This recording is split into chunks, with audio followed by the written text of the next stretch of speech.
Cok.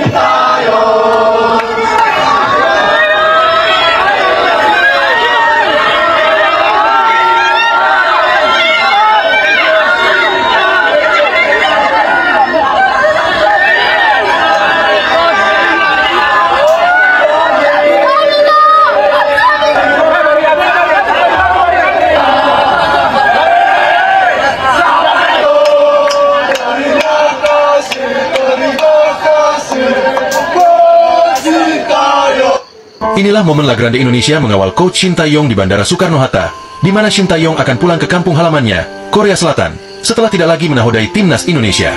Hal ini membuat fans timnas Indonesia begitu sedih. Hal ini dilakukan sebagian fans, terutama La Grande, untuk memberikan penghormatan terakhir. Mereka bukan tidak bisa move on, tapi mereka tahu cara menghormati dan berterima kasih yang benar.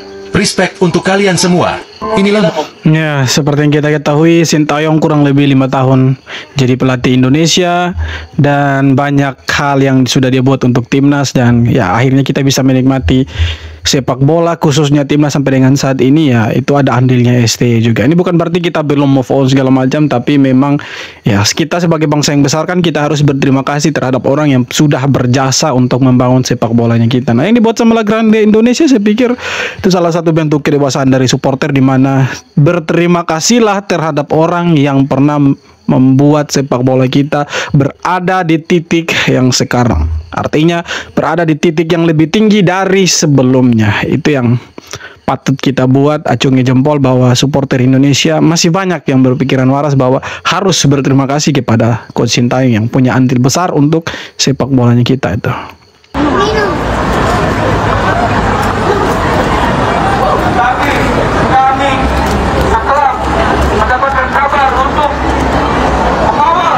Dikawal sama La Grande Indonesia.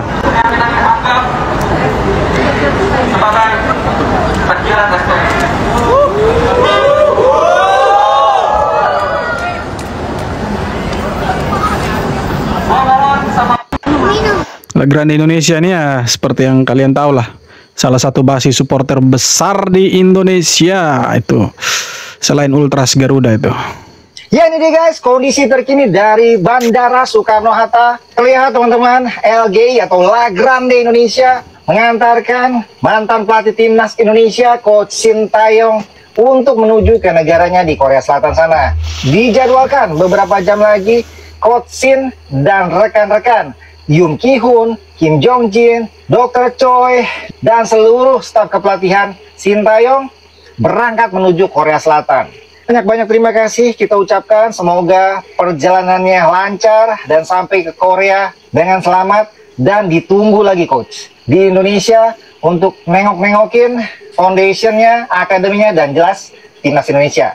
Komentarnya? Ya setidaknya dia sudah tidak latih timnas, tapi ada yang ditinggalkan di Indonesia kan begitu. Jadi dia masih sering bolak-balik Indonesia nanti itu ya. Jangan terlalu sedih lah. Ojo ngasih nanti ketika kalah ngelawan Australia, terus bis apapun itulah, Bahrain, Cina, Jepang, intinya jangan kalau sampai gagal ya. Iki strat ora nawar aku wisan. Wis ora nawar, wis ora apa, wajib lolos ya. Nek ngasih kalah ya, kayak terus enek sing komen, ya kan kita butuh proses, heleh jembut. Ojo ngasih alasan, ya semua itu butuh proses. Ya kan lagi sedang beradaptasi. Ya kalau dirasa enek sing ngomong ini, ya 2,5 bulan ya mana cukup sih untuk membangun tim ini, heleh gadul. Cuh. Awas gue, hancur. Proses. Wingi Mbah Sutio 5 tahun berproses ya, membangun dari era kegelapan, istilahnya era kegelapan, sampai bener-bener terang benderang, mengangkat sampai naik ke posisi 127, walaupun sekarang turun lagi ke 130. Kalau sampai dengan pelatih baru iki Indonesia tidak membuahkan hasil yang positif, fix salah kui para petinggi gue loh. Ojo ya kalau misalkan timnas tidak sanggup menang di 2 laga nanti di bulan Maret, yang paling menanggung ya akibatnya pasti PSSI gitu. Mau siapa lagi kan yang menggantikan ST di tengah-tengah kompetisi kan itu PSSI. Jadi saya pikir dengan digantinya STI pasti akan ada target-target baru. Nah, kalau misalkan di 2 pertandingan awal nanti di tahun ini di bulan Maret kita tidak mampu menang di 2 laga, katakanlah kita tidak mampu menang lawan Australia dan Bahrain, ya, yang paling dapat sorotan, yang bertanggung jawab atas itu PSSI. Pasti mereka akan disorot habis-habisan. Tapi itu yang negatif lah, karena kita berharap yang positif di eranya Patrick Kluivert, timnas itu masuk Piala Dunia. Itu harapannya kita, teman-teman. Terima kasih, Coach Sintayong, atas dedikasi Indonesia. Kita tidak mandang untuk memuja STY, tapi kita di sini untuk mendukung STY karena beliau telah menaikkan nama Indonesia di kancah dunia. Bukan soal pandit-pandit segala macam apalah itu. Kami di sini memang dari hati untuk mendukung timnas nasional Indonesia dari nol, bahkan sampai kita tidak diakui oleh PSSI. Tapi kami setelah mendapatkan kabar untuk mengawal sang legenda kita, ternyata kita dianggap sebagai penjilat STY. Ngeri. Ini bukti cinta supporter untuk STY ini, bahkan sampai tidak melatih pun masih diantar sampai pulang ke negaranya. Bukan STY, semua staff yang 10 orang, 11 termasuk coach Shin itu diantar ini. Ngeri. Media Inggris sebut timnas Indonesia layak pakai nama Hindia Belanda lagi. Baru-baru ini, The Guardian, salah satu media terkemuka asal Inggris, memberikan pandangan menarik tentang timnas Indonesia. Mereka menilai bahwa tim Garuda layak mengenakan nama Hindia Belanda lagi, terutama setelah kedatangan Patrick Kluivert sebagai pelatih kepala. Kehadiran Kluivert dan beberapa asistennya yang membawa nuansa khas Belanda dinilai membuat suasana di skuad timnas Indonesia terasa seperti kembali ke era tersebut. Pada 1938, Indonesia pernah tampil di Piala Dunia dengan nama Hindia Timur Belanda. Kini, julukan itu mungkin relevan kembali setelah penunjukan Patrick Kluivert sebagai pelatih timnas mereka, tulis John Duerden, salah satu kolumnis The Guardian. Pernyataan ini tentu memancing diskusi di kalangan pecinta sepak bola tanah air. Bagaimana pendapat kalian tentang penilaian dari... Ya terserah dia mau menilai seperti apa, tapi intinya kan yang bermain di timnas ini tidak 100% orang Belanda yang tiba-tiba dinaturalisasi jadi orang Indonesia. Mereka juga punya sebagian besar dari pemain timnas sekarang, mereka punya garis keturunan Indonesia. Jadi tidak ada salahnya ketika mereka kembali ke Indonesia untuk memain bola untuk Indonesia. Seperti yang kapten kita bilang, dia itu bukan orang asing, dia kembali ke Indonesia untuk mengabdi ke negaranya dia. Itu baru keren. Persetan mau ada pengamat yang bilang Hindia Belanda segala macam, itu urusannya mereka ya. Biarkan saja mereka berkomentar itu. Inilah momen pemain timnas U20 dijoget-jogeti oleh kiper Yordania. Saat itu, Yordania unggul 1-0, dan timnas Indonesia kesulitan mendobrak pertahanan mereka. Di suatu momen, salah satu pemain timnas melepaskan tembakan ala Rocket Ronaldo, namun tendangannya kurang kencang. Alhasil, kiper Yordania mengejek tembakan tersebut dan berjoget-joget di hadapan para pemain timnas. Inilah momen pemain.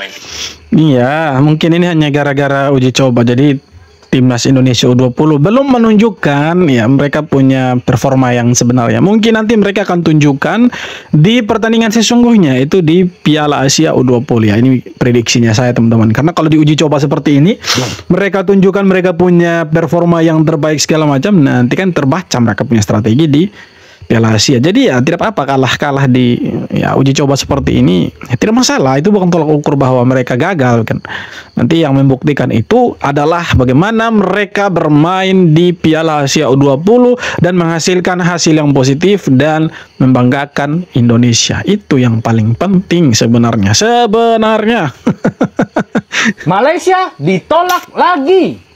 Jadi niat Malaysia untuk menaturalisasi pemain berdarah Eropa lagi-lagi mendapat penolakan. Sial sekali itu. Jadi beberapa waktu lalu, Falcon itu minta tolong sama pemerintah Malaysia. Nah, pemerintah Malaysia dalam hal ini Tuanku Ismail itu membantu mau menaturalisasi 7 pemain Eropa. Tapi nggak dikasih tahu kan siapa namanya. Nah, ternyata terbongkar salah satu pemain yang akan dinaturalisasi itu adalah Ivan Alejo, pemain yang lahir dari Akademi Atletico Madrid. Pemain yang sekarang bermain di Liga Siprus itu menolak dengan tegas.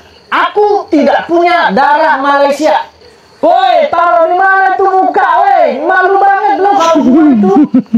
Malaysia, macam mana nih itu Danang? Itu Danang. Ya sepertinya Malaysia belum kapok ya, ditolak oleh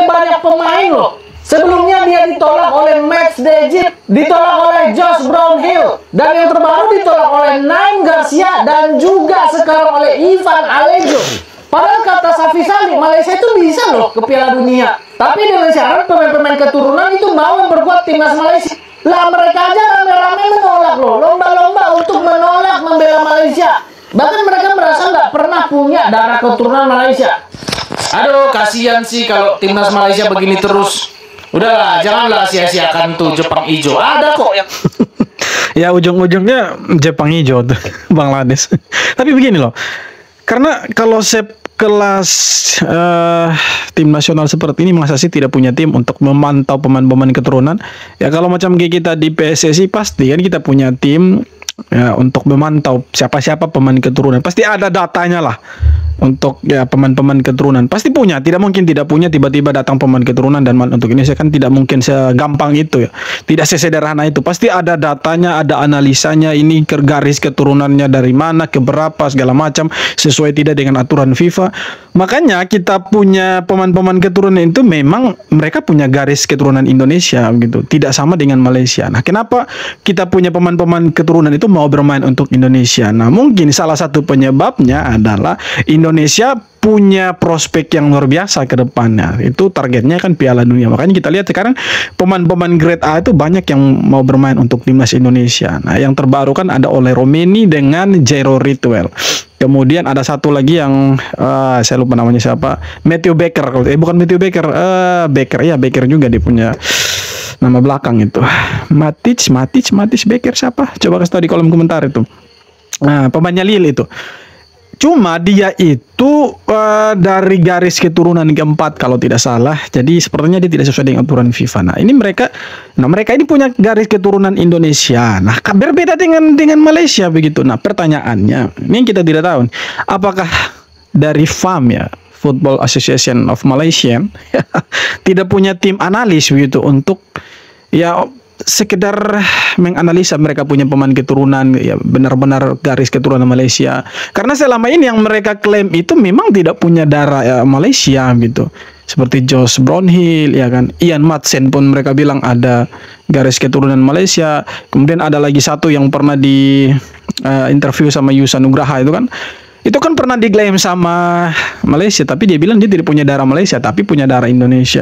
Nah, apakah mereka tidak punya tim untuk mengecek begitu, punya analisa, punya data segala macam soal pemain keturunan? Jadi mereka setelah mereka mengklaim bahwa pemain ini punya garis keturunan Malaysia, pemain tersebut bilang kalau dia tidak punya garis keturunan Malaysia.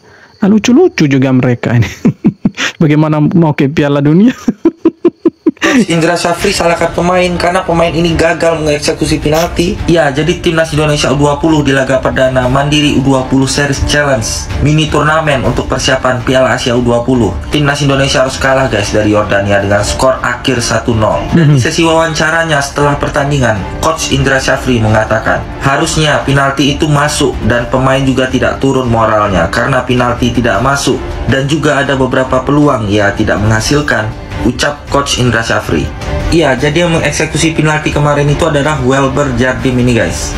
Dan sebenarnya menurut aku Coach Syafri nggak perlu menyalahkan pemain, karena sekelas Messi dan Cristiano Ronaldo aja itu pernah gagal penalti. Iya, kalau menurut aku memang strategi dan finishingnya aja yang kurang kemarin. Apalagi timnas Indonesia U20 sangat kurang menguasai lini tengah saat menghadapi Yordania. Jadi faktor kekalahan 1-0 ini bukan karena kesalahan pemain atau bukan karena kesalahan gagal penalti, tapi memang karena secara garis besar, strategi dan ketenangan memang Yordania lebih unggul dari kita.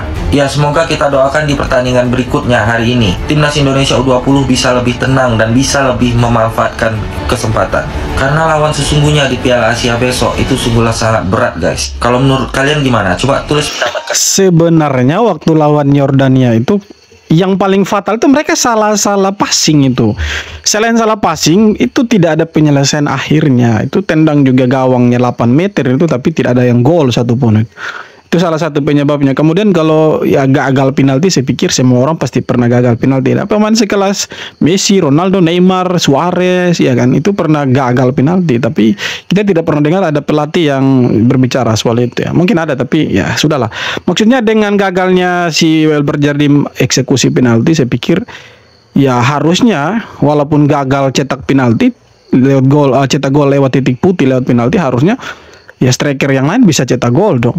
Ya ini memang murni karena permainannya tidak terlalu berkembang gitu. Ini kita passing, ya back passing ke belakang crossing long ball ke depan, ya itu cuma begitu saja. Kan itu hasilnya kan kita kalah. Jadi sebenarnya di pertandingan-pertandingan begini, khususnya uji coba itu ya bukan hasilnya yang dilihat, tapi bagaimana mereka bermain. Karena kan di sini ya tujuannya diadakan uji coba kan untuk melihat kedalaman skuad seperti apa. Nah kalau Coach Indra bilang ya pemain-pemain ini belum terbentuk sepenuhnya, ya harusnya uji cobanya diperbanyak lagi kan gitu. Tapi sudahlah, kita dukung saja mereka. Semoga mereka di Piala Asia ini bisa berbicara banyak lah, karena lawan-lawannya juga itu kuat-kuat itu. Ada Uzbekistan, ada Iran. Ini levelnya mereka di atasnya kita juga nih. Nah, di sini kita ada breaking news. Ya agak sedikit terlambat sih.